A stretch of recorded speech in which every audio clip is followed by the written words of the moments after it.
Hello, everybody. Welcome along to the Rangers Rabble podcast, your weekly pod, or some people call it the flagship pod, whatever. It's a weekly podcast. I'm Martin, and I'm joined by Scott, and Wally. Evening, gents. How are we? Hi, good. I'm just checking the analytics on the YouTube page. So I'm looking through this called 1872 thing again because I've forgot about it. That's totally unprofessional, guys. Come on, I'm glad you are all focusing on everything apart from the pod. Which one's Scott and which one's Scott? Well, I'm going to call him Kerr, but I just thought I'd start with your Christian name. You gave him a Sunday name. Yes. Sunday name. Is that all right? Name. I think it's first name now, isn't it? Given name. Given name.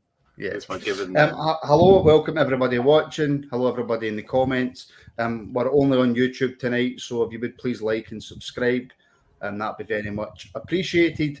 We're going to have a wee quick chat about the Club 1872 statement and Rangers statement, and then we're just going to get into a chat about the season and about Europe. If there's any questions, anything you might want us to discuss as well, get them in the comments. I'm pretty sure I've got about 5 minutes left on my internet, and then Wally Irwin's going to take over anyway. But excuse me, there you go. Wally, statements from both Club 1872 and Rangers, starting with the Club 1872 one. Is it fair to say, quite a scathing attack on Rangers? On the board, I should say. Yeah, look, I think what we've come to expect for 1872 is that there's this sporadic statements, like sort of today comes out of nowhere, and it felt like a sort of personal attack, personally, on certain members who clearly aren't particularly well thought of by some people within Club 1872. I've never had any dealings with them personally, and I think it's unlikely I ever will, but I don't know if it's really the right time to be having a pop at the club, to be honest. There's a lot going on as it is without, them having to kind of throw their tuppence worth in, and it kind of feels a bit hollow, the way they've come out. Obviously, a lot of people are pointing towards Dave King, because he obviously seems to have some type of say in what's coming out now from them. And, Dave King, obviously not that long ago, said he wanted to be back on the board again and things like that. So, yeah, it all feels a little bit petty, to be completely honest with you, but it seems to be the way of the world right now with kind of fan groups and Club 1872 and the club. Hopefully it can all get resolved at some point in the not-too-distant future. Well, yeah, you don't want any argy-bargy in the background, especially when it's the club. Kerr, you know me with these, Club 1872 shares. I don't know anything, right? Everybody knows I don't know anything when it comes to that. But are Club 1872 right in what they're doing? Because I have a point to Heart and Hand earlier. David Edgar pretty much came out and says that Club 1872 have been missing for however long. So were they right in what they done, or is this more of a kind of get their name back out there, publicity stunt type thing? I think if you read the statement, some of the stuff in their statements, they've made some good points, to be honest with you. But I think it's more a personal thing between members of the Club 1872 and the Rangers board. There's obviously frictions, and obviously they don't like each other. The Rangers mentioned ex-employees, so obviously that's people who used to maybe sit in the board that's went to Club 1872, and Club 1872 have mentioned a few people on the Rangers board at the moment. So there's personal issues here. Obviously, they don't like each other.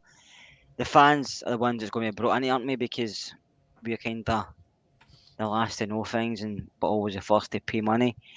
We're not the folk with the shares or the money. It's just the way things work. But it's a wrong time to come out with all this stuff. But I think it was bubbling above the surface, and I think the Australia friendly is just kind of hit the nail on the head, and this is why it's all come out. And I think it may get worse before it gets better. Worse before it gets better, Scotty? Do you know what? I've got so many thoughts about 1872. I probably should bite my tongue a little bit, but reading that statement, and I've just read it really quickly, it comes across as I don't like some members of the board. Here's a reason I can release a statement. What else can I add? And we know that Club 1872 want to get onto the board, but they've actually done diddly squat to actually demonstrate that they're capable of being on the board of a football club. And this just kind of highlights that, regardless of whether the current incumbents or the custodians on the board of Rangers football are fit for purpose. I don't see Club 1872 having a representative that's actually going to be any better or actually add anything apart from controversy. Now, what I've understood at Club 1872, they've got their own problems anyway, which really need resolving, which haven't been resolved. As a fan group, rather than either a fan group or an institution, they've got to decide which. But as a fan group, they're a bit late to the party. I mean, as soon as the Australia friendly, the NFTs, anything that they mentioned came out, particularly the NFTs, that's a real bugbear of mine because I find that completely unethical. They should have been right on it. But it just seems like, what else can I add? What else can I add? And then targeting individual members. And it just stinks. I know that they pretty much, Wally, had a go at everybody from fan media, which I can only assume is, what would you say, heart and hand, 4 lads getting information before other people. They went after Stuart Robertson, pretty much everybody that, Dave King doesn't like. Yeah, look, it was clear that there was certain people who obviously weren't named per se, but you could probably put 2 and 2 together and work out who it was. I think it's disappointing, I just feel as though we're at a crucial point of the season right now. We're in the semi-finals of the Cup. We're right on the cusp. We're sitting in second position in the league. We've got a huge Old Firm game coming up. We are still in the quarter-finals of the Europa League. It's crazy timing from people who are supposed to have, the club at heart. It does kind of feel that way when they make such comments, and I think that's really disappointing. For me, I just feel like the club had to react, and they did. Whether the statement is enough is open to debate. Some people maybe took it the wrong way. To me, I took it as it was an attack on Club 1872. It wasn't at supporters or anybody else. It was just purely back at them. And I think for me, that's the biggest disappointment, Martin, you're in mute. I'm trying to press buttons on a laptop. The Rangers statement, I don't know. I've only read both statements once, so I could be completely wrong here. But to me, that did seem as if they were having a go at just your ordinary supporter. The ones that were maybe at Dundee on Sunday, and the Union Bears, basically. I think, to me, it did as well. It might not have been, but I thought it did. But I think the Rangers statement was rushed. I don't think it's a great statement. And like I said, I think it's just personalities clashing, don't like each other. One want power, one's not got power, and they want back in. The Club 1872 have any shares? Is it 5% they've got shares, Willie, in the club? I honestly don't know. I think it's a very small percentage, and at the end of the day, it's never going to be enough for them to actually do any real damage to the football club, if you know what I mean. But because they've got a certain percentage, and because obviously there is still money trickling in from supporters to it, they obviously felt a necessity to speak. Whether that's because Dave King has told them to, or because certain other parties. I mean, I noticed somebody was saying Chris Graham today. I've not heard about Chris Graham for a long time. No. I couldn't tell you who exactly is all part of Club 1872 now. It's been that long since I really took any care in it. But I think for me, test. Drinking the statement for Rangers, the drinking statement for Club 1872 touched on every Rangers, but because they responded quite quickly with a statement which looked like it was written very quick.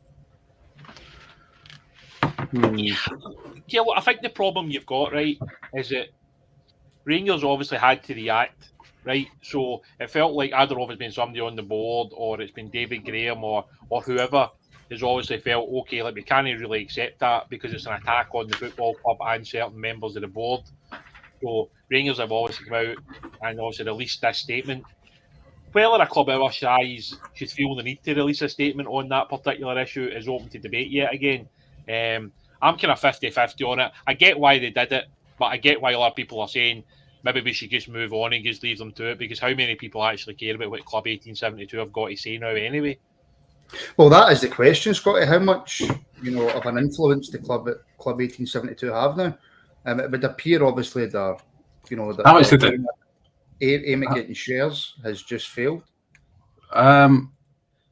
It's not really failed. I think it's been a success, but I don't think it's been a success in terms of getting to that level of ownership that we're after. But that's because I don't think that people actually trust Club 1872 in the first place. And personally speaking, I wouldn't want them anywhere near the football club. I think it's a great idea that a fan group has large shares in the club, and by all means, that's Club 1872. But on the flip side, I don't want that. Look at them; they're an absolute shit show, and they don't represent the majority view of the fans. They represent themselves at board level, and yeah, I frankly don't trust them. Not because I think they're after something. I just think they're self-serving rather than serving for the fans, and that's the problem that we've got when we want custodians of our football club, because that's what it's all about. And every statement that they release or any action that they do kind of lends towards the affirmation of that thought. Have they used this time, okay? Have they released this statement, thinking that, a lot of the fans are angry about this Australia friendly? The board are getting a lot of flack. So they've released a statement, I suppose, for them at the right time? Probably is, because they seen after the protests that happened on Sunday, and just this has been talking about. Rangers could have nailed this in the head ages ago, or even the last week or after, even after quickly as after Sunday, with a statement about Australia, but they've never said anything. They came out and said it was they were going in this friendly, and they done it all by themselves, but they don't tell us anything, so fans do get frustrated. And I just seen with the protest, if you like the protest, if you don't like the protest, fans are unhappy. So Rangers have to come out and tell us, but they haven't. So obviously Club 1872 have said, right, this is a good time to release something, or whoever's behind it, Dave King or whoever, they've released something, they've put in other stuff like my jails and various other issues, and because to be honest with you, some of the stuff Kerr they were right about, but it doesn't yeah, take yeah. a lot of time to sort that out. I've got my jails, but I think it's probably just another way of getting £40 for everybody. I don't think it works myself, but I just think there's infighting. There's, like I said earlier, there's two groups that don't like each other, and it's not great for the club, it's not great for the fans, and it's not great for the players, especially the situation we're going into in the next 4 weeks. Well, CGM and puts the point. Now, look, nobody knows. People will know, obviously, out there who they are. I'm not a person who looks too deep into things, so I've not got a clue who runs Club 1872. It might be a woman called Laura Fox, I think, maybe has something to do with it. I honestly couldn't tell you. But most people don't know who they are. And by the way, I should just say, I'm not getting on Club 1872's back, because I don't know really much about them. I'm guessing by the way this conversation is going, there's nobody here that's a real supporter of them, so there's nobody here to fight their corner. So I apologise for that, Willie, but nobody knows who they are. No, look, at the end of the day, we spent 15 minutes talking about a subject that in reality we don't know enough about, but it just does seem like somebody's kind of pulling the strings behind the scenes, and it is becoming a bit of a personal attack. So, if the person who's obviously pulling the strings would be best just coming out and having a personal attack themselves rather than using Club 1872 to do it, that's what it feels like, and that's what it looks like. I just feel like as a football club right now, we just don't need this. We just don't need the extra nonsense that's going on. We want to be like sort of looking forward to our next game in the league, and then looking forward to a couple of huge European games which could potentially take us into the semi-final of the Europa League. So, like, to me, that's the biggest and most important thing, and that's why we're here in the pod tonight, is to talk about the European campaign. But we've literally spent 15 minutes talking about statements that are come out today when, in reality, neither should have had to have been made, to be honest. Well, look, that's exactly the point, Scotty, that Darren Stewart makes. Like, you can think the board are inept and that Club 1872 aren't acting in the best interest of the club. The two aren't mutually exclusive, but at the end of the day, it is the fans that will suffer. Wholeheartedly agree. And he's kind of Summarise my thoughts and my sentiments exactly in one sentence. The board of Rangers Football Club have got us to the position that we're in. We're in a ridiculously strong position if you look at things on and off the pitch. So you've got to give them some credit in that respect. However, the tone-deaf nature in which they use fans is a huge concern at this point, because we all get the idea that Rangers need to be a commercial entity and they need to make money. But it shouldn't be to the detriment of how they treat the supporters, because the fans are the football club. They are the lifeblood of the football club. They always will be. They're not just a cash cow commodity, enabling them to do other things. And we don't need that. Rangers can thrive in the environment that we're in without having to be a global superstar at the sacrifice of the supporters. And that's a concern. One of the things that is brilliant about Rangers Football Club is the fact that it's an institution born out of something so local, and it's grown huge, not through having money chucked at it, not through having billboards or playing friendlies in Australia, but because of who we are and what we've done to get here. And that doesn't need to change. But I get the idea that we need to grow. But it should be the fans at the heart of it, making it grow, not selling its soul for a piece of silver. And that piece of silver, Kerr, of course. I mean, let's lighten the mood a wee bit, shall we? That piece of silver, Kerr, is, of course, the Australian friendly. Yeah. Very, very, very quickly. The board have really got to come out and kibosh this now, haven't they? Hopefully they do. I think if it did that, it kind of doesn't settle the thing down, but it puts a lot of fans' mind at ease, because this is a big talking point at this moment. The fans don't want it, and they've never even come out and said anything else apart from I listened to James Bigsgrove talking about it right at the start. But apart from that, nothing's been said. But they must know by now a good majority of the fan base don't want it, and if that's the case, they have to come out and say something. But I don't know if they will, because I don't know if they can get out with the agreement. I'm not sure what it would cost. I don't know anything about the ins and outs of it, but I think they must know, right, let's just do what the fans want, because at the end of the day, let's go to the we're the ones that buy the season tickets, we're the ones that buy managers, we're the ones that constantly get emails about strips and other merchandise, and we're the ones that always spend our money on them. Even sometimes when you've not got all the money, you'll still go and spend it on Rangers. So I think the fans have to give us some answers. Final point to you, Willie, and then we'll get to talking about some football.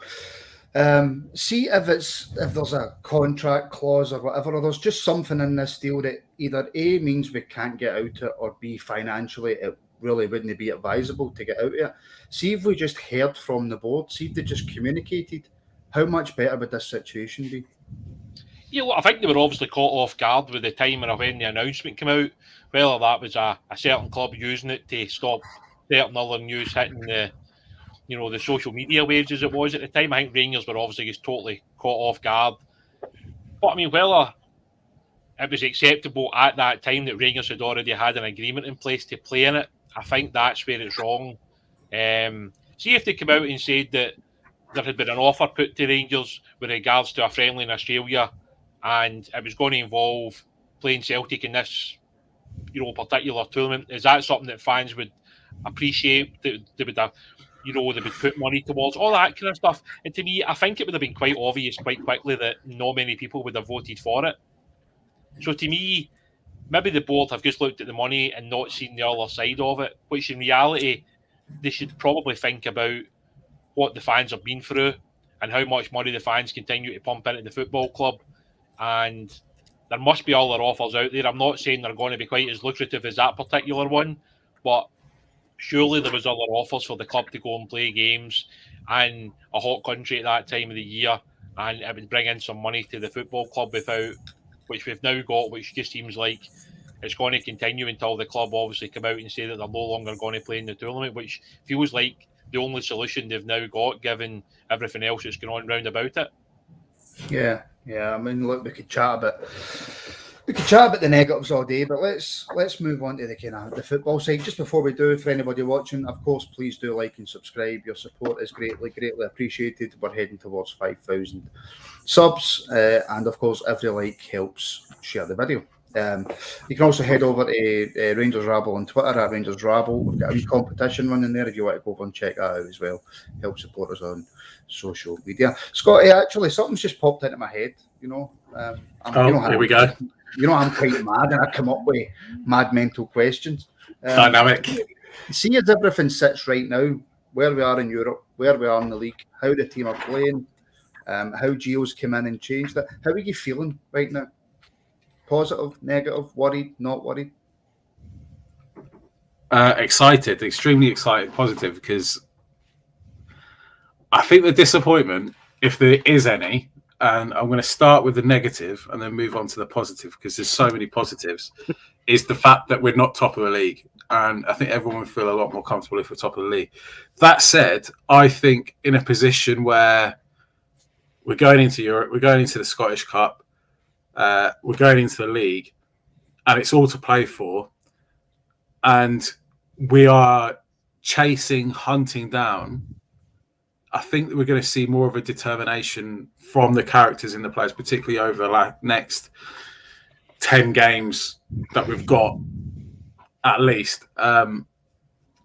Europe's obviously the really exciting one because there is a clear pathway to potentially get to the final and not wanting to jump ahead for too many games. They're all tough, but that's super exciting to be in. And again, harping back to even last season or seasons before where we've come from, fuck me, this feels good. Come on. I mean, quarterfinals of the Europa League, still in Europe, semi-final of a Scottish Cup coming on, well in the hunt for another league title after last season. If you said that at the start of the season, you would have taken it for sure. Absolutely. And then it's a really exciting time for any Rangers fan going to Ibrox, going to the away games, watching on TV, down the pub with your mates or whatever. We have experienced in bygone seasons the season being done by now, and we're still fighting on three fronts. Brilliant. It's a complete testament to the turnaround on the part, and we don't look like we're waning or letting up. In fact, it actually looks like on the pitch, the performances haven't been as slick as we'd like, but there's a huge amount of determination being demonstrated from the characters in the team. Well, Ian Ross makes a point. We should all be happy with where we are and proud of what we've achieved in the last 10 years. I think that gets lost, William, didn't it? Because obviously last season, look, we romped the league, but it was one of those freak years where, we were excellent and everything just seemed to go right. You were never going to get that again. Now we sit obviously 3 points behind Celtic. So do you think we appreciate the fact that we're in the quarterfinal of European competition, we're still in the Scottish Cup, and we're still well in the league title race?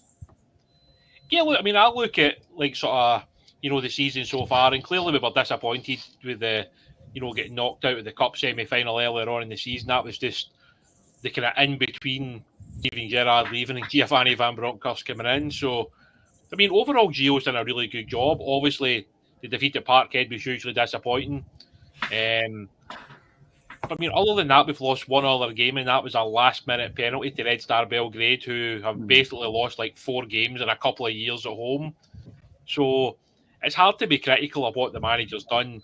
And at the end of the day, whenever you come in as a manager during the season and you're trying to change things, it's never easy.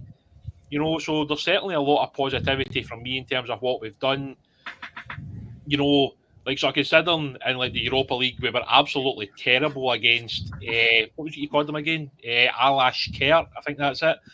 You've wanted to drop them in for ages, haven't you? You mentioned them at the start before we came on. But it's true though. It's you look at how bad. I mean, you look at how bad we were over the 2 legs against them. We were absolutely terrible. We then played the 2 first games in the Europa League. We lost those 2, and you're sitting going, right, we're going nowhere in Europe this year because we'd already been knocked out of the Champions League by that point, and you're sitting going, this isn't looking too good. We then had obviously the double header against Brøndby, which at the end of the day, I mean, the game at home, I thought we actually played some pretty decent stuff at times, but then you go over there and obviously you only get the draw, so it was a bit of a concern, to be honest, that maybe that wasn't going to be enough to get us through. But then we obviously had a massive win against Sparta Prague at Ibrox, which was a phenomenal night. You know, the sound and the crowd that night was fantastic. And then obviously the last game was a bit of a dead rubber because we kind of qualified. But then like you pull out obviously Dortmund for the Champions League, and you're thinking, you know, we're probably in a wee bit of trouble here playing against Dortmund, given what you looked at their squad. But I think it's been a phenomenal season. I just think some of the football we've played under Gio as well in Europe's been exciting. To go and play the way we did against Dortmund, home and away, I thought was great. And then obviously, you know, beating Red Star Belgrade 3-0 at Ibrox. I know that game could have finished 3-3 or whatever, but it was just crazy. It looks like Martin's disappeared. So, Carol, come to you. What's your kind of thoughts on like Europe this season, just from where we were to where we are now? Obviously, I'm expected to be in this position, and even after the poor start, we managed to negotiate our way through. But once we get Dortmund, I thought we're getting out of here, which we never. In my club, we played really well the 2 games, and we get through. And same against Red Star, we looked good in the first game. I know you said they had a few chances, a few goals that were turned over with VAR, and we eventually got through. My biggest bugbear is the league performances since it's been the swinging points. We were sitting with a 6-point lead when Gio came in, and I'm not criticising Gio because he came in mid-season, a hard job to do. I thought at first he's struggling here, and I know this team we've got is probably more suited to playing in Europe than it is domestically, even though we won the league last season, just the way we play. But we seem to have kicked on now, but dropping the points against Ross County, Motherwell, Dundee United, that could come back and bite us. Hopefully it doesn't. I know if we win all our games, win the league, but you can say the same for Celtic as well. So that's the bugbear of the league, because I thought if we were still 3 points ahead, I'd be more confident than I'm at the moment. But Europe, I can't criticise. In the Scottish, we're in the Scottish Cup semi-final, which is good to get back to Hampden. Hopefully, can win there this time. But the season's been good overall, and I know Scotty's been really positive. I'm more a half glass, half full person, so the league's still a bugbear for me. So I hope come May and May, I'm happy. I think the league's a bugbear for everyone, but it's a 38 game campaign, and you can't have it your own way. And I think when you look back on it, we've been unfortunate. What's frustrating is some of the drop points were our own errors, but we've also been unfortunate on the receiving end of unjust decisions or officiating, if you like. But you know what they say, they evens itself out over the season, and hopefully it starts the next game and then the cup semi-final, and we'll see what happens from there. But do you know what I think? The next 2 Old Firm games are absolutely vital. Win them both, I'm confident we'll go and win the league. I think it would strike a real hammer blow, and in fact, the next 2, it applies for both clubs, doesn't it? Next 12 home games will decide what happens domestically this season, and it will, vitally important. Super exciting time. Who wouldn't want to be a part of that? Well, that's it, Scotty. I mean, like, one of the funny things you look at, like, we've lost 1 game against Celtic in over 2 years. So, like, there's certainly nothing to fear there. You know what I mean? They've not all of a sudden become an unbelievably great team at the end of the day. I think the biggest thing for Celtic is obviously being out of Europe. They obviously chose to put out a weakened team against Bodo Glimt in the second leg, which obviously they had basically decided at that point it was the league or nothing. You know what I mean? They decided Europe wasn't like something they wanted to be in, and that was the end of it. From us, we couldn't do that. Like, that's not really in our mentality, is it? You know, we always go at it. We want to try and get as far in Europe as we can. At the end of the day, of course, the league's always going to be the main priority. But when you come up against like Dortmund and you go up against Red Star Belgrade and get past them, you can't be critical of the players and the manager for getting by that level of opposition, can we, Scotty? No, definitely not. Definitely not. As I said, the drop points in the league come down to individual errors, and they don't happen every game, but it just seemed to happen. Went through a period of time where it continuously happened to us. and it's caused us to be in the position that we're in. But see, when the players have the focus and the determination on the big stage, and I suppose this is also a little bit of a bugbear, because why didn't they have it in the league? They don't seem to make those errors, or they dig themselves out of holes, and that's a really encouraging sign for a team that likes playing in the big games, likes the big pressures. And if that's anything to go by, then what we've got coming into the latter stage of the season, they're all big games, they're all big pressure games. So you've got to have the trust in the players and the teams that they're going to be able to dig out these results. Forget performances. I can give two shits about performances now. It's all about the results, all about the determination, the character of the players, the energy that they've got, the hunger and the desire. They've given us that. They've demonstrated that. So I'm confident going into the last 8 games of the league season, the Europa League and the semi-final. We've got a serious chance that come May, we're going to have a problem like 2008 all over again, and I sincerely hope we do. Yeah, look, I think that's the thing. Like, every year, but that's not our problem. We obviously outperformed them over 180 plus minutes and deserved to get through. And then people said, obviously, oh, well, you get the easy draw playing Red Star. I don't agree with that. I didn't think it was an easy draw, and I don't think when you come up against these, level of opposition that you should undermine them by saying that, they're a lesser team. At the end of the day, when you've made it through to the last 32, the last 16, the last 8, you're there because you're good enough. And obviously Braga is going to be a huge test for us again. I thought they were very good when we played them the last time. I'm sure they'll be equally good this time. And at the end of the day, over those 2 legs, we're going to have to play at a very high level if we are going to compete and go through to the last 4, which, getting to the last 4 of a European competition would just be something ridiculous, in my opinion, given, the sort of finances that we have in Scotland compared to many of these other countries. So to actually be at this stage of the competition is just absolutely incredible. I'll come to you next, Kerr.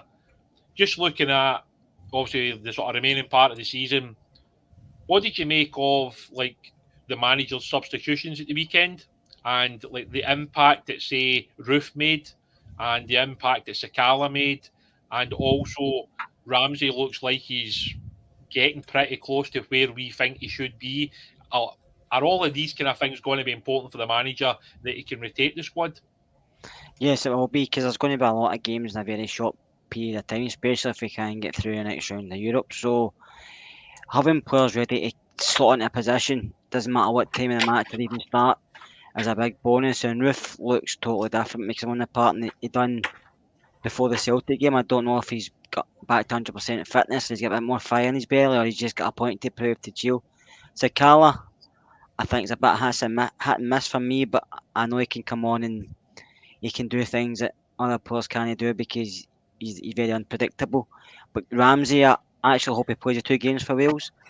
No, because I want him to play, get injured or I mean that, no, play for Wales. It's just more minutes in his legs will benefit us if he can stay fit, because I think he's seen on Sunday what he can offer, but he's still maybe about 65-70% only fit. But you can see what he can bring. Just his moving, even for the goal. I know it was on the goal line he scored, but his positional sense, because he knew that if Roof doesn't score, the ball's going this way, so he was only man there to get it when it went in. But I think when he plays like that, because he can be a turning point in a game. Ramsey, he can do something that a lot of other players can't, or he can create something a lot of other players can't. So I'm confident in the squad. We just have to take a game at a time, because there's going to be a lot of football played, and he's going to have to utilise his squad, because if they're playing Thursday, Sunday, and then semi-final, and there's a lot of big games, the players we get to play and they'll be up for it. But some players can play 2 or 3 games every week, but some players will have to maybe watch the minutes in their legs. Scotty, I'll come to you next, mate. Few people in the chat saying Roof needs to start more games. What's your opinion on that? Do you think he should start kind of wide, and also Morelos is through the middle, maybe Kent on the other side? Or do you think that maybe in the odd occasion we could take Morelos out of the firing line and give Roof a start? Well, yeah, that's the $1 million question. Where does he play if he plays? I don't see him playing wide. I don't think he should play wide. If we played, with a 3 at back and 2 up top, then yes, I can see Roof up there with Morelos.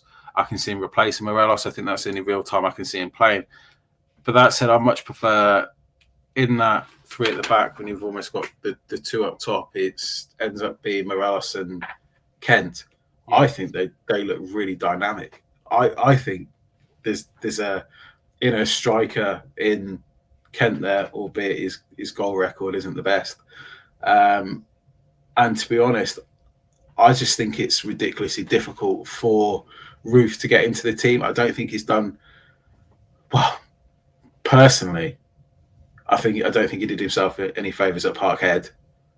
And since then, it's been ridiculously difficult for him to get back into the team, purely because Morelos has demonstrated how good he is and how well he actually operates as that lone man up top. And that allows us to have either 2 wide players or 1 wide player and 1 player that plays wide that comes in. Roof doesn't fit the bill in terms of the profile of those players that play wide. So where'd you play him? It would have to be as a replacement for Morelos. Now, let's hypothetically say Morelos, touchwood, gets injured or something, playing for Colombia. Are you telling me that you would feel 100% confident after Parkhead that Roof goes in and starts next Sunday? Yeah. No, I mean, I think that's a very valid point, and I think this is one of the things that has been said a few times. It's like, how important is Alfie to this team? Well, I think we've seen when he's been missing that he's vital, and as long as Morelos is fit to play, then he's going to start, and it's basically who plays around him, whether that's Kent, Sakala, Aribo, Ramsey, Roof, and that's just how it is, isn't it, Scotty? It's like it's Alfredo and probably Kent is in the team most weeks, and it's just whoever plays on that other side of the pitch.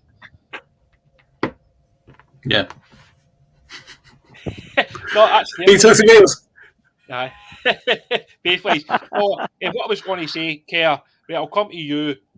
See if when we play Celtic and then we play Braga, whatever that is, like kind of 4 or 5 days later, can we go into both of those games with the exact same starting 11? I think you probably will. I think that's going to be strongest 11. You have to go into it because we can't lose the first game in the third. You can't, because that could be detrimental to the rest of the games that month. Do you know what I mean? So you have to win that game. It puts you in a high, and it makes Celtic think twice about me going to play them again in the cup and in the league. But if they win that day, they feel a confidence up. Players' heads are down. You're going into a quarter final of Europe, so that game's a must win. So that's a game you think about first. The Europe. Don't think about Europe till the next day, but I think it has to play strongest team in both games.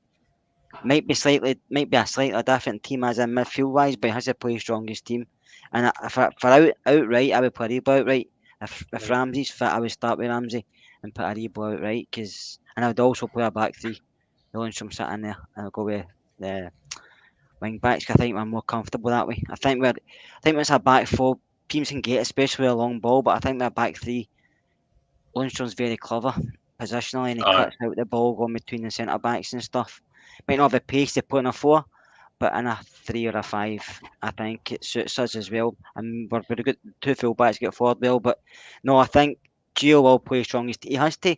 You look at it and say we've got this many games in the league, maybe 2 more games in the Scottish Cup and a few more games Europe. They'll take care of everybody wants to play, but he has to go with whoever's strongest, his strongest team, and who's fit and available. We can't go into any game, even this one game that crops up. We can't go into it thinking like we can leave you out because we'll win anyway. You can't do it anymore. Every game you take it at a time, but you have to go with your strongest team because we can't afford to drop in or lose in. Yeah, we've seen in recent games, actually, probably the lesser games after Europe, there's been quite a bit of rotation with the squad, and I think that's Gio putting the feelers out in terms of, right, for a couple of games we need to go for it. We need to play empty the tank, as the old Gerard's saying, for a couple of games, continuous games, and then after that, give the boys a rest and bring in others to replace those. But you really expect the consistency in the fact that you're going to see Tav, Goldson, probably push Ryan Jack as far as he can, and Lundstrom on the pitch for the majority of those games, because these guys are the reliable ones. So yeah, we'll see. He's got to play the strongest 11, because if you don't and it backfires, then that's the end of the season. Like this, the start of April is huge, absolutely huge. Well, I'll come back to you, right? What is your strongest 11? Not necessarily the managers, but what do you think is the strongest 11 with the players that we have right now in terms of form, etc.? Who starts that game against Celtic? In terms of form, that's a tough one. I would go McGregor in goal, Tav right back, Goldson, probably Balogun, and Bassi at left back, Lundstrom and Jack midfield 2. The next position is a bit difficult. I would probably go Ramsey. Right. And I'm hoping he's showing signs, but then again, when you talk about other players on form in that role, I'm not really sure there is another player on form or not. So Ramsey having no form, I'll probably put him in there just because we know the quality he's got. Kent on the left, Ariba on the right, Morelos up top. And the reason being is because we can see that dynamic shape and the shift that it does. Right. And it can transfer to the 3 at the back. And when under the cosh or whatnot, Lundstrom can drop back. Ramsey can drop in the midfield too with Jack. You've got the Aribo that'll move centrally. And you got the dynamic shift when you got Ryan Kent and Morelos up top. And that could be pretty fluid throughout the game. You wouldn't necessarily have to make any tactical or substitutions or whatnot. And we've seen Gio do that a couple of times. So I wouldn't be surprised if that was in his thinking. Albeit, now I've said it, is that too predictable? No, I don't think it is, mate. I think when you look at, like, obviously the 11, I think that's a fair shout. And it's interesting you're using Ramsey as a 10 rather than playing him in that wide position that Gio's obviously utilised him in a couple of times. Kerr, what do you think? Do you think that is our strongest 11 as well, or would you bring somebody like Roof into that 11 and maybe like you drop Aribo back into the midfield in a 3 instead of having, like the 2 and then the 3 and the 1? Would you go back to 4-3-3 again? No, I'll go with a 3. Or a 3 or a 5. I pull Lundstrom between the centre backs and go with Bassi, Tav. I would have Kamara and Jack with Ramsey, and I would have Kent and Morelos. Right, okay. I think that's fair, mate. Look, I think that's the thing about a lot of supporters. We're all going to have different opinions, but I suppose the only thing that really matters is we come out of that game with 3 points. 3 points. I don't care who plays as long as they win, Molly. As long as they win. And that's the thing. Like, sort of the manager knows that he's under pressure. Obviously, his first game against Celtic was a defeat, so he knows at Ibrox we need a big performance.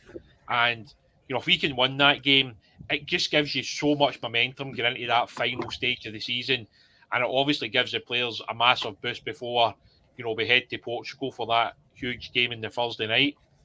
Right, Martin, since you're back, mate, if you want to take over, feel free. People are asking me to name and shame my internet provider, so I'm going to do it. Virgin Media. I don't know what's going on. I know that other people on the podcast have Virgin Media and it works excellent. So I don't know if it's just Hamilton. I do not know what's going on. But I've just spent the last 15 minutes shouting because I was in the background and you couldn't see me because it was just all going in circles. Well, we were having a nice chat. I do apologise for interrupting that nice chat. I know you were kind of touching on the squad there, and I apologise if this has already been brought up, Willie, because I didn't really get to see much of it because I'm trying to watch on my phone and reconnect it. Scotty's got his hand up, by the way. Scotty, yes. Glenn Kamara at number 10. That's also an option if Ramsey doesn't make it. I actually quite like seeing Glenn Kamara at number 10. I think he's actually growing into the role, bearing in mind, and I think we've spoken about this before, where he started as a defensive midfielder. I think he's got the touch, the he's like the rubber band man, isn't he? He does things with his limbs and he's been let out the box and it's open play, but it's open kind of something he's got in his ability, but he's never really wanted to use it. But because he's further forward, it's like I can use it. yeah, it's absolutely frightening because it's weird though, Scotty, because for ages and ages it didn't seem like Gio fancied Kamara. Not ages, but for a while it didn't seem like Gio fancied Kamara. Obviously, I don't know if the stuff with Cadella was playing on his mind and stuff like that, and obviously that get put to bed and he can finally move on for that. But it seemed as if Gio didn't quite fancy him, and now he's tried him in a different position. Yeah, I think it might actually be incidental. I think that Kamara was having a real poor stretch of performances and he had it easy. Come out of the team and he can't get back in the team in his natural position. And I think Gio's tried him at number 10 and it seems to be gathering momentum. And I think he's tried him at number 10 just to get him back on the pitch and get him to have a bit of a feel of the ball and maybe try and find a bit of form. It doesn't necessarily have to, he could play anywhere on the pitch. But I think what we've discovered is he's very, very cool and calm in front of goal. You know, whether sometimes his feet actually work like a footballer's feet in front of goal or they turn into like shovels, we remain to be seen. But what it is when he's in that position, you can't get the ball off him in and around the box. He always finds a man, and him and Ariba have always linked up really well in other areas of the pitch. So why can't it happen more regularly further up the pitch? And he might be on to something. I think Kamara, if the more he plays the role, the more he'll learn it. He's a very intelligent footballer, as well as being an extremely talented footballer. So with the right ingredients, i.e. right games, right time, right opportunities, he could actually be onto something. And whether that just morphs himself into more of a complete midfielder, exactly like who Aaron Ramsey is, it's only going to benefit us. Jack is the key, right? Well, I was actually going to mention that. So you've got Jack and Lundstrom obviously now kind of playing they two, not so much holding midfield roles, but midfield. Is that the case then that Kamara's not going to get any opportunities back there either because he's brought Sands in and played him there as well? So that, like Scotty says, that's kind of Kamara's only real option now, isn't it? Which is mental. If you wouldn't be last season if you had said Kamara can't get into that midfield too, you'd be laughed at. William. I thought you were going to care there, sorry. No. I thought you said care. I mean, it's crazy how quickly football changes. I think we all sat here in January and we all thought that Lundstrom would be sold. We didn't think that he was even close to being part of the starting 11. Gio decides to give him a chance and he's basically not been out the team since. So that's the nature of the game. I think, as CGM points out there, I think that Ryan Jack's the key. Ryan he protects the defence so well. He breaks up the play so well. He does a lot of the simple things really well. And anybody that plays next to Ryan is going to be a better player for that because of what he does for the team. He's massively important. And yeah, it does kind of feel like Glenn's on the outside looking in a wee bit now. And it could be that come the summer, if the manager needs a transfer budget, that Glenn's somebody that he would be willing to let go because he knows that he could use that money to bring in maybe other players that fit his system better. Well, very quickly, Robert Robertson moved to Larky, Martin. I lived in Larkhall for 2.5 years, and I loved it, and I had no issues went on that. That's all I'm going to say. Scott, Kerr. There's too many Scots. Kerr. Last season we were talking, if we wanted Kamara to go, not wanted, but if he was going to go, you'd be talking big money. Has that, with the kind of form this season, obviously transfer values based on current form and all that nonsense, would we be looking at a lot less money for Kamara now if for example, Gio needed a budget for next season?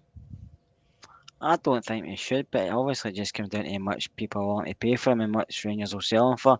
I still think we should get 15 to 20. Will we? I don't know. I still think we should get it because we all know how good a player he can be, but he's still playing with Finland at national games. So he's international, so why shouldn't we get top dollar for him? Because he's probably hitting the peak of his career. I just like to say one thing, Martin. I'm actually happy Scotty tonight's praising John Lundstrom because he usually doesn't do that, but he's been doing it in the last few pods I've been on. Well done, Scotty. What have I done? I'm not mentioning John Lundstrom. Not praising him. No, someone in the comments actually said that I praised him. I was like, I didn't praise him. I just named him in my team. That's all. Just praise him. That's a long way for you, Scotty, with where you've been. Oh my days! High praise indeed.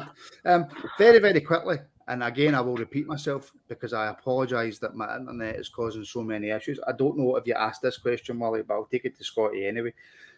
Scotty, is the current squad, and I use the word very clearly, squad, is it good enough? If it's not good enough, why is it not good enough? Because I heard you mentioning, he's got to play his strongest 11. A couple of times he's rotated the squad. It's not quite worked. Is that down to just, performance for him, or is the squad simply not good enough? Not good enough for what? For the SPFL? We'll tell you in May. Well, we're 3 points off the top. We're a couple of games away from going top. We're in the quarterfinals of Europe and the semi-final of the Scottish Cup. Well, it's one of these questions that we'll find out how good the squad is at the end of the season. I think it's pretty good. Went undefeated last season. We've seen a couple of additions. Can it be better? Yeah, absolutely. The squad, exactly. And I think what you're touching on is right. Take the first 11. The first 11 seems strong, but beyond that, the depth. How good is it? And I think it's pretty good. I mean, I don't buy into all the hype around some of the players, as you know. But as the more game goes on and the rest of the squad gets minutes, I think some of them are actually proving their worth. Guys like James Sands looks pretty good. Looks pretty handsy. We haven't seen the new right back or spare my blushes and not try and pronounce his name. Zukowski. Is it? Zukowski. How confident? Are confident. Very but by all minutes, the minutes that he's had, he's looked pretty good. I think the one niggling one for me is always Fashion Sakala, but we've had some horrific injuries for a large part of this season, and we're still suffering from them now.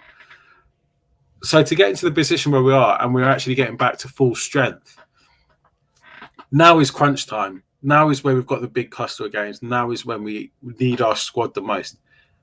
I think it looks pretty strong. But as I said, we'll find out at the end of the season. It's a really good, actually for you, Martin, it's actually a really good question to ask.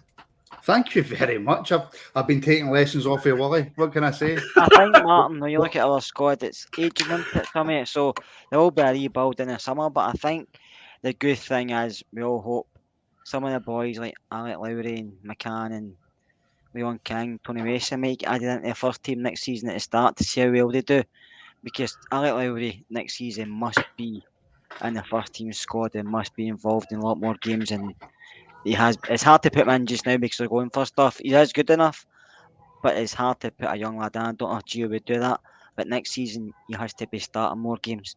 So if you're going to bring something like that in, then we're doing a rebuild, that will save us some money there. Some of the lads might as well. So the future looks good, but there is issues we're going to have to address come the summer, but hopefully we can do that as league winners in maybe a cup or two. Right, now, I didn't really want to bring up Lowry, right? Because every time I'm either in a car, in his house, anytime I'm in Wally Irwin's company, right, Alex Lowry's always mentioned, right? But everybody's mentioned it in the comments. Wally, everyone wants to know that. What are you two doing in Willie's car and Willie's house? I'm his chauffeur. I'm his chauffeur. I take him everywhere. Oh, yeah. Yeah. What car's that? That is true, yeah. I mean, I have to go from Hamilton all the way to, I'll say Speightstown. I don't want to give away where he lives, but close to there. You know what I mean? So it costs me a fortune in fuel, and all I get is his terrible company. William, Lowry, we watched him at that Old Firm B game. Clearly, and I says to you, and you agreed with me, which is unusual. You don't normally Nice. agree with me. He's well above that. Well above that level. He was head and shoulders above everybody, and I include Charlie McCann in that as well. He's head and shoulders above the lot of them. He could be. He could make a difference this season. I do personally believe that. Yeah, look, I think if the manager gives Alex a chance, he certainly won't show any fear. You know, it's the one thing about the kid. He's got total belief in his own ability. You know, some of the touches at the weekend were ridiculous at times, to be honest. His goal was just, I mean, it seemed like to Alex, that's not even a special goal, that. You know what I mean? It's just something that he can do. He's very good for set plays. He's capable of, you know, sort of creating chances for the other players as we've been again. I mean, he's barely on the pitch against Dundee, and he plays the perfect ball to Sakala. You know, it's the perfect weight and like the timing of the pass. It means that Sakala doesn't really need to do anything other than strike the ball. And I just think that it's important now that the club get Alex sat down and they get him on a 3, 4, 5 year deal, and we basically say, we're going to cement you in this first team for the next X amount of years. And if during that time somebody comes in and offers us a ludicrous amount of money, then clearly the club are going to consider it. But in the meantime, let's enjoy, you know, the quality that Alex has. And I'm sure he'll not be the only one. I think come pre-season, we'll see quite a few guys in with the first team. And hopefully it's a sign that, you know, after all these years, some of the criticism that's been handed out to the academy, that we're finally starting to see, you know, some players starting to make that move into the first team. And rightly so, Kerr. The academy was kind of criticised. I mean, I say rightly so. We obviously had all those years where, you know, we were down the leagues and money was an issue. It would have been difficult to get in a proper, decent academy up and running. But just on Alex Lowry, now we have to be careful, obviously, when we big up young players. You know, you need to be careful with them. But I can see the Gilmore in this boy. I can. I just think he can do stuff in the park that other players at his level are struggling to do. Just he reads a game so well. He passes between the lines really well. He knows where people are on the park to run, but he glides over the park. Somebody mentioned it in the comments a good few pods ago, and probably way above your three heads, but it does remind me of Bobby Russell, the way he plays football. And you probably not remember Bobby Russell, but he's slight in frame, same as Bobby, but he attacks really well. He can pinpoint a pass and he can score goals. I know you say Billy Gilmore, but Bobby Russell's my age group, so no, I just think he has got the quality to be a very good player. And I just hope we give him the chance, because I don't think he'll let us down. And playing guys that age, he's not going to have any fear. He's going to have confidence in himself. You can see he's got confidence in himself. And the game on Saturday stood out like a sore thumb, didn't he? He wasn't the only Rangers player, I have to say. I thought Murray Miller played really well. I thought Cole played. I thought they all played well, but Murray was all over the park. So was Cole. Just doing basic things, simple things, winning the ball and playing it off. But Lowry was just different gravy, as you say. And I know Celtic had a few players who've been bigged up, but he was even head and shoulders above them. And I think it's not so much as his time. I think his time's just now, but I just don't think he'll be given the opportunity because of the importance of each game, which is sad, because I don't think he'll be scared to come on the park and prove a point. I think he could do it. No, honestly, watching that game, it was like, the best way I can describe it, it was like an under 16 playing a game of football with a bunch of under 8s. That was genuinely what it was like. He was that level above them. Scotty, we're past the hour, but I shall ask, and I'll ask all three of you. And I don't expect any other answer than, yes, I'm extremely confident. But we've got 8 games left of the season. We're 3 points behind. Away form lately hasn't been overly fantastic, but we've got a wee break now. How confident are you that we will go on and retain this league? Well, Martin, I'm glad you asked. However, Willie and I have already talked about this. I see. You just took my question right for under my feet.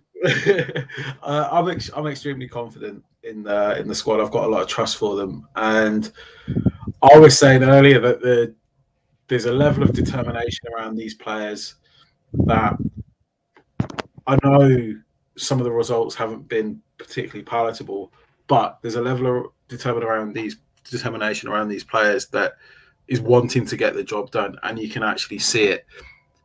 Dundee was a brilliant example. I mean, that pitch, like, you break ankles on that pitch just by, I mean, Sunday League standard. That's absolutely shocking. Wasn't the best performance. They got the result. You saw how much it meant.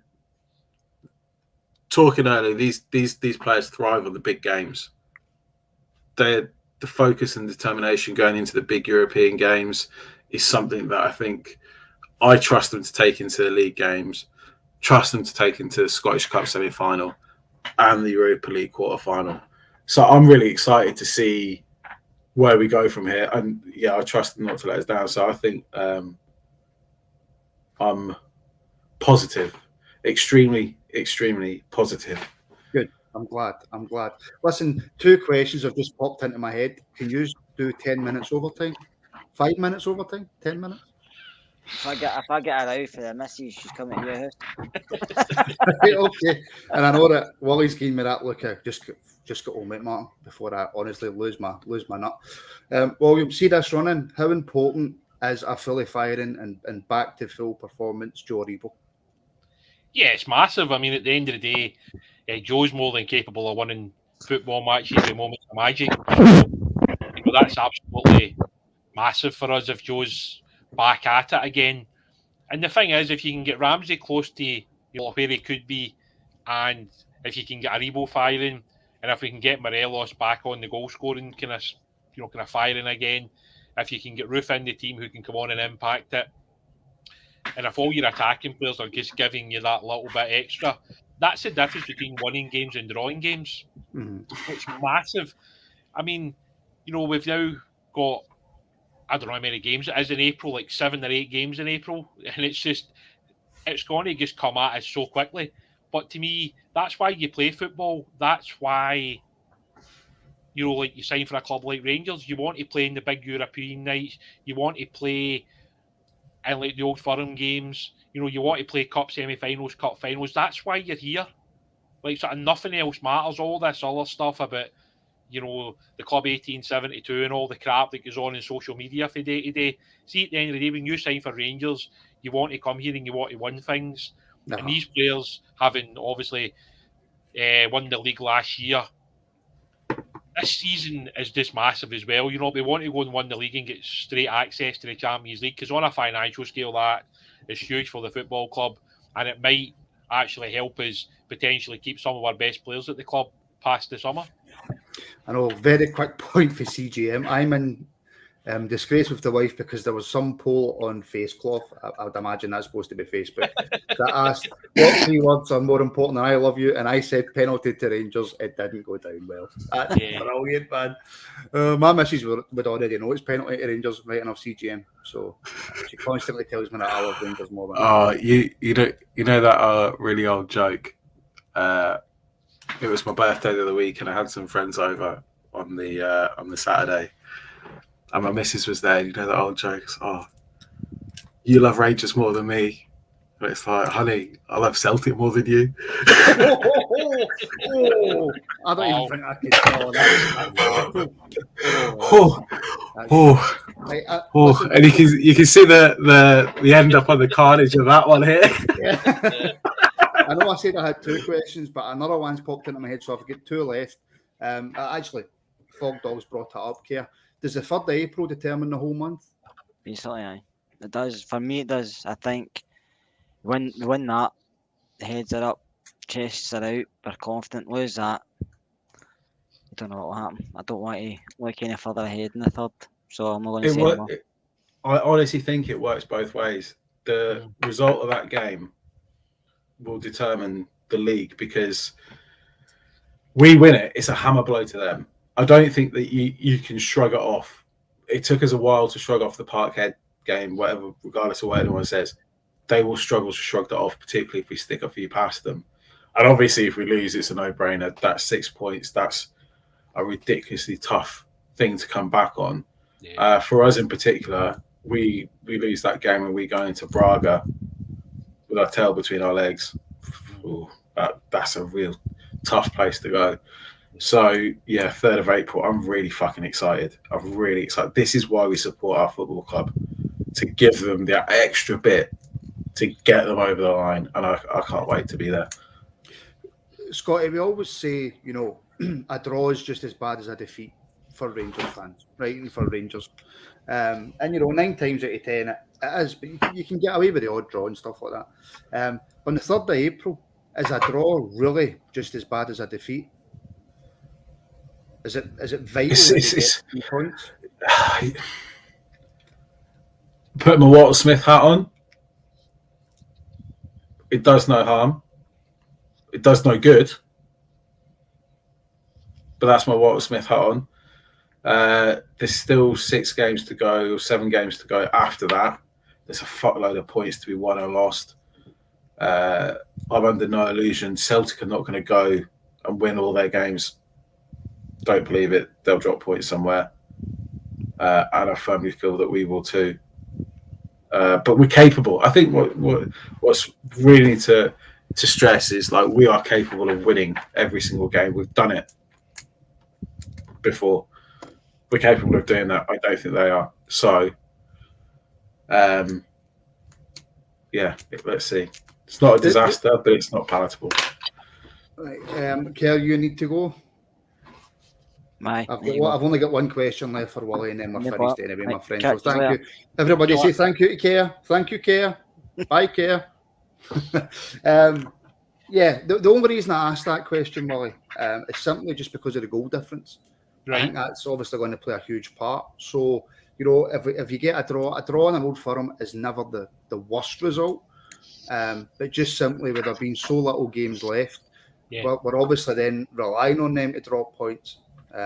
Rather than obviously, even if we were to go and then beat them at Parkhead or whatever, they would obviously, if the games get won, they'd still be top. So that's the only reason I ask, do we just have to win this game?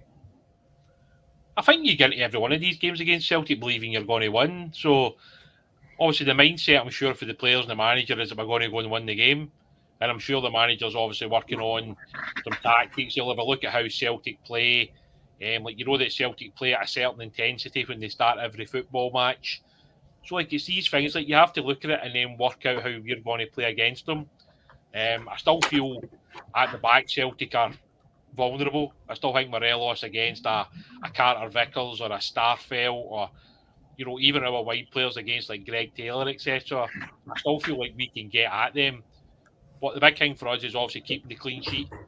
If we can keep the clean sheet, I will always believe we'll win a football match. And we probably just need to cut out the slack goals that we've conceded at times. If we can do that, then we've got an absolutely great chance of going on to win this league this season. Yeah, and I love to end on positivity. I love it. We will go on to win this league this season. But we'll be back before the next game, obviously, to preview it.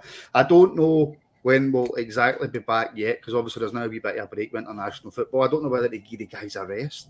I don't know what you think of that, William. Give them all a wee rest. Let them recharge the batteries. I don't know. We'll figure that out. But I've got some walls to paper or paint. Well, that's your prerogative. You decided to do that, not me. Listen. I got the piss taken out of me for God knows how long about this fucking wallpaper. When I've done it, in the comments, they're all wondering where my grand's gone. As long as your wallpapering doesn't interfere with your ability to appear in the pod, I don't care. Right, I want people to let me know in the comments what colour I should be going for. Well, as soon as the stream's ended, you should go all white emulsion and have the Rangers crest right in the middle. Tremendous. That wins it. But for anybody watching, after this is finished, get in the comments, because I know Scotty always checks the comments, and get what kind of wallpaper or paint Scotty should get. So look, we'll end it there, guys. Well, we'll end it there. William, I was going to call you Kerr, Scotty. That would have been horrendous. Thank you for joining me tonight. Thank you to everybody watching. I always say it. Please do like and subscribe. Your support is greatly, greatly appreciated. We're heading towards that 5k subs target. So thank you very much for that. Nicholas Moore, I owe you an apology. I was talking about the Welsh team the other night there. I was not talking about Wales. I love Wales. It's a beautiful country. Absolutely. I used to work in Gloucester, and I used to travel to Newport all the time, in Monmouth, Wales, beautiful country, beautiful country. So yeah, thank you very much for watching, and we'll speak to you, I don't know, some point very, very soon. Cheers.